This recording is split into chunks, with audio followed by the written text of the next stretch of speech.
up, everybody? This is Coach Stefano from Stefano's Training Systems. Freshly shaven, certainly not misbehaving. In today's video, I'm going to talk about the bridge between your training and how you can make it so that your training actually applies to the game. Alright guys, so a lot of good stuff in here. You gotta like, comment, share. If you feel so inclined, please subscribe. Alright guys, check it out. So to start off, there's really 3 different levels of training here. The first level is just you on the field with the ball, right? Not a lot happening, nothing really focused, really not efficient, right? Just you and a ball, what have you, right? The second level is, yeah, you're on the field, yeah, you have an idea, right? You're practicing a couple different things that you like to practice, and you're thinking, I'm on the ball, I went outside, and I did a couple things, so certainly I should improve. But that's not the case, okay? And now level 3, this is really the difference maker if you want your training to go from just you in the ball to happening in the game, all right? Level 3 is you're practicing specific things with the idea and the visualization of them occurring in the game. What is the guy talking about, man? All right, so check this out. So let's say, for example, you wanted to work on a quick move before you took a shot, right? Now, the issue with this is, sure, you could get the movement down, sure, you get the shot down, but it's happened to me, right? I trained the same thing thousands of times in a row. Then when it came time for the game, lost the ball. Why? Because I didn't picture when it happened in the game, maybe how the defender would be standing. Maybe when the defender puts their foot in, what would that look and feel like?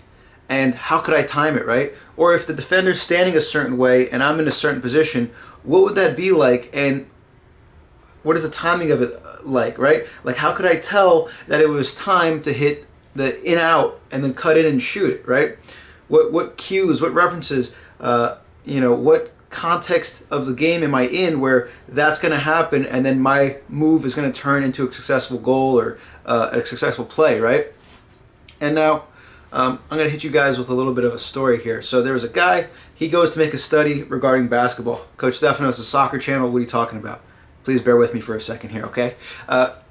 He breaks the basketball players into 3 groups, and he puts them on a 1-month trial for free throws. Group A, hey, Group A, you're not going to touch the basketball, all right? Hands off the ball. Group B, you get 1 hour a day for a month of just practicing your free throws, okay? Group C, you're not going to touch a basketball, but I want you guys to really focus on every detail of the free throw and visualize the perfect free throw every day for an hour for a month. Group A, not even worth talking about. They didn't get any better, right? Probably went a little bit backwards because what you don't use, you lose, right? Group B, this is the practice group that did an hour a day for a month. 24% better.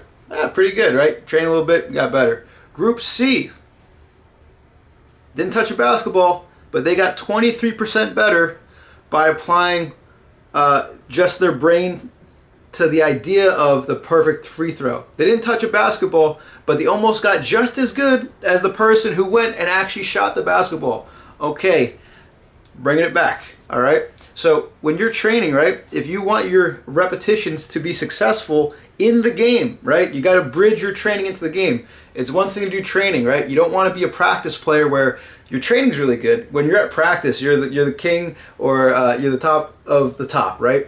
You want it so that in the game, when there's people there watching to scout you, or where everyone's watching and recording the game, that's when you bring out your best stuff, right? So you want it to happen in the game. Okay, so when you're training, you have to make sure that there's a specific emphasis on imagery and visualization of the repetition occurring in the game. Now, you don't want it to be, you're thinking of it in like a third-person perspective here, where it's just like, okay, like sometimes you could watch a highlight reel, right? And you think by watching the highlight reel of a different player that, oh, okay, when I go to do it, I have an idea of what it should look like, right? That's visualization a little bit, but you really need that first-person perspective. So as you're on the ball doing your skills, you can really picture, all right, let's say I got the ball, I'm on the left side of the field, right? And I'm close to the other team's 18, and the defender approaches me, right? When they do that, they're going to try to push me to the outside. So they're already standing a little bit side on here. Awesome. So usually when they do this, the left foot is forward, right? Okay, cool. So as I dribble at them, I'm looking for, as I lean this way, do they take a step? And then I cut in, and then I have the space to shoot. And then when I shoot it, I want it to look like this.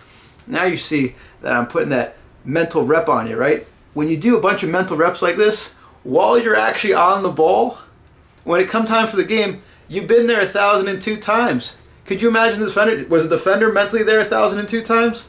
I don't think so. So your chance of success just went up because you're combining the physical with the mental. Okay, guys? So if you really want your training to go from I do stuff with the ball, right, to when it happens in the game, I'm more than prepared, right? You ever get that feeling of you really studied hard for a test and you knew all the answers for it, and 20 minutes later, pop, pop, pop, pop, pop, you're done? That's what I'm talking about. You show up to the game so prepared that you just can't wait to get in there, and your overall enjoyment level is through the roof because it's kind of fun when you know like success is imminent. So make sure, you guys, that as you're training, you add in that imagery, you add in that visualization from a first-person perspective, and you really give your training context in a game situation. That way, it's not just a skill, right? Anyone can have a circus act where they do stuff with the ball. That's easy, because you just repeat what you always repeat, right? But when it comes time for the game, it's the live situation. Who's got it, all right? So there ain't no half step, and you got to go all the way with this thing if you want to do anything with it. Please like, comment, share, and subscribe. What is real cannot be threatened, in the world but not of it. All right, guys, peace.